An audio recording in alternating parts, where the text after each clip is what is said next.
Good morning and welcome to the 50-minute Chassidus Shir. Only 50 minutes in quantity, but we hope it's a qualitative difference for the whole day. We are in the middle of the Maamarim Ani L'Doidi V'Doidi Li Toshin Chavav. We're holding by Ois Gimel. Till now we explained that the Avodah of Elul is the Avodah Mulmata. It's Rus de Lasata, the Avodah of the Yid to get close to Hashem, and in preparation for Rosh Hashanah, and also not only in preparation for him for Rosh Hashanah, but brings all the inyanim of Rosh Hashanah close to him as well. He's a keli for what Hashem bestows upon us in Rosh Hashanah. Also, in Sif Beis we learned that in order for a Yid to be able to do this, there has to be some help from above. A whole year, a Yid's involved in his Gashmistic life. Comes Rosh Hashanah, he begins to feel, okay, Rosh Hashanah's coming. I've got to get closer to Hashem and turn up my Ruchnistic sensitivity a bit more. How does he get to do this? This is helped for him to be able to do this by the gili of the Yud Gimel Midas Yerachmiel that are shining in Elul. In Elul, the Yud Gimel Midas Yerachmiel are that the sinus koyach for the Yid to be able to get close to Hashem. How? And this took place from the very first Elul, and so it shines through every year. However, even though these Yud Gimel Midas Yerachmiel are shining in Elul of Hashem's love and care for the Yidden, but it is only in the sinus koyach. So in Ois Gimel we're going to see how it is that that it's only in the sinus koyach, and compare the Yud Gimel Midas Yerachmiel in Elul to that of Yom Kippur and Rosh Hashanah. Ois Gimel. B'chtei levar shnei inyanim anal, in order to explain these two things above. What two things? The two things, the Behagili, the Yud Gimel Midas Yerachmiel should be Elul, in the revelation of Yud Gimel Midas Yerachmiel Elul, Shehagili de Elul hu l'chol echod v'echod, that this gili of Yud Gimel Midas Yerachmiel is to every Yid, and that's how we find from the very first Yud Gimel Midas Yerachmiel. Moshe Rabbeinu was on Har Sinai, and he said to Hashem that Hashem, remember this special love and attachment of your Rachamim is geared to every Yid, even the Rishonim, even those who are Choikim, Gamer lo Choikim b'Yoseh, even those that are very far away. So that's the first aspect. That it's not only for tzaddikim. It's not something a gili that tzaddikim will pick up, but it's for every single Yid. And therefore, you would think at that time it's so powerful. If it's just for select tzaddikim, you have to be able to maneuver your way and find the path into that secret passage, into that gili, into that hiddenness, and grab the gili, if it be for tzaddikim. And they can maneuver through all the pathways above, all the keys to all the gates above, and be able to find it. But this is for everybody. So it's for everybody. It's a very powerful gili. It's something which is all embracing, all encompassing of Hashem.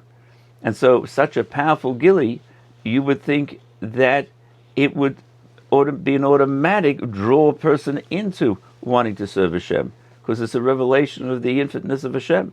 Yud Gimel Midas Yerachmiel is an infinite revelation of Hashem. Hashem is not limited to a specific type of revelation.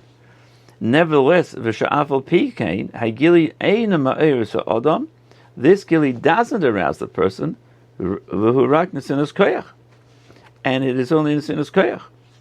So these two things need explanation. In the Maim of the Alter Rebbe, he asks the question in a bit of a different way. He asks it, and he says that if you have this gili in Elul, and you have the same gili Rosh Hashanah Yom Kippur, how come it's not Yom Tov? In order to pick up the revelation of this gili of the Yud Gimel Midas Yerachmiel, which is higher than the average energy that flows into our universe and into all of Seder Shtalshlus from all the spiritual worlds, in order to pick that up, we on Rosh Hashanah Yom Kippur we don't do work. We refrain from malacha. We have special mitzvahs that we do on Rosh Hashanah Yom Kippur in order to be attached to and grab and utilize Yud Gimel Serachmim. Similar to that on Shabbos. On Shabbos, there's a gili into all the elements of a higher level of godliness, Shem Havaya, Shem Elikim, rest, so to speak, meaning that there's a gili of Shem Havaya, the inner aspect of Hashem. And so in order to receive this revelation, what we need is, we need to stop doing malacha. We don't do malacha. We refrain. So we put ourselves in a higher, unworldly position. So if the Yud Gimel Midas Rachamim are shining through an Elul, then how come it's a regular work month? You have it, besides technically that we have to work you'd find it hard to find somebody to employ you when you have to take off a whole month every year before Rosh Hashanah and Yom Kippur and all the days that we don't do work. That's a technical application, but in spiritual terms, how does it work? So that's Alter Rebbe. That's how he asked the question in Likkutei Torah. Here the Rebbe is asking in a little bit of a different way, and he says here that if it's for everybody, how can it just be in the Sinas Koyach? The Alter Rebbe says it's like in the Sinas Koyach, and now we lead into that's the mashal of the king in the field, and we're going to describe here how it is that the king in the field. So as the Rebbe says, so this is to deal with this issue, asked in either way. And here we're running. It's only in the Sinas Koyach, right? And that's how the Alter Rebbe answers. That it's not revealed like Rosh Hashanah Yom Kippur. It's in the Sinas Koyach. But how does it work? It says Mamshech Ba'Maimer. The Rebbe says the Alter Rebbe continues and says Shegili di Yud Gimel Midas Erachim de Be'elul Hu Dugmas Melach Basada. It's like the king in the field. And what's the story of the king in the field? The story of the king in the field is that there's a marshal of the Alter Rebbe. That the king's he belongs in the palace. And then he travels from the palace into the field, greets the field people, and then goes and they can greet him in the field. Then he goes back to the palace. What's the difference between the palace and the field? We're going to see that there's a number of inyanim that's different. To get into the palace, you've got to have permission. And to have good entry, you've got security clearance. You've got to be on a high, in other words, on a high level of connection to the king. In the field, you're just doing your own stuff, and you don't have to be on a certain level, and the king's coming to you. So let's see how the Rebbe describes it. From the differences of the king in the field and the king in the palace, there are shnei inyanim. There's two things, many differences, but two main things. One is benegeya in relation to the dargas hagili, that which is revealed. What's revealed in the palace and what's revealed the king in the field. In the palace, ikar gili hamelech b'yofya. There is a beauty, the beauty of the king, as if Sechazan, as the pasuk says in Yeshaya, and the Rambam brings it, that the king has to look very beautiful, and dressed in the kingly robes, and based on this pasuk, that he has to be exalted in his appearance, fancy robes, fancy crown. And that's the glory of the king shines through. And where is this? The main gili of the king in his beauty is that when he's in the palace. In the palace, it's exquisite. The color, the robes, the expense. When he's wearing the kingly robes and the crown. That's the king. So that's the gili. Masha Ein Kain, on the other hand, when he is Masha Ein Kain Kishu Besada. On the other hand, when he's in the field. He's in the field, it's like he's wearing different clothes. Have a look down Ha'ara 9. We said on the pasuk, the Melech B'Yofya, he has to be looking beautiful. And that's a pasuk from Yeshayim and Gimel, Yud Zayin. But Rambam Hilchos Malachim Per Beis, Halacha Hey, he says, "V'melech hulu Misna b'lebushim, that he looks beautiful in his clothing. Noam v'orim, expressions of beauty. Shenem ha'melech b'yofi yotzech einecha, because of the pasuk says in Yeshaya, you got to see the king in all his beauty.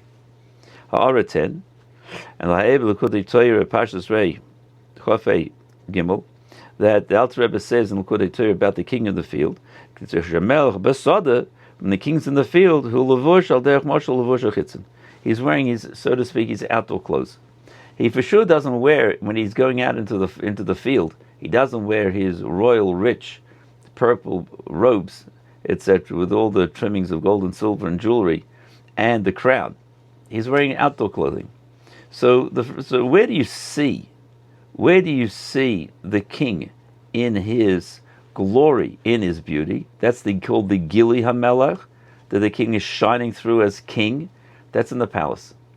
When he comes into the field, it's not recognizable in the same way whatsoever. You don't see the beauty and glory of the king. He's out of his, so to speak, natural place of kingship. Now, on the other hand, where do you have that's as far as revelation? Where do you have the king himself? Where do you get to be in contact with the king, with him? So getting into the palace is very tricky. You got to go through all the steps and to be able to reach him. However, Avol Hagili Atzmoi Hu Be'ikik Yeshu Besada, but the gili of the king himself is when he's really in the field. Why? Why is that the case? Because in the palace he's not accessible to everyone, but in the field he is, and that's the purpose of why he goes there.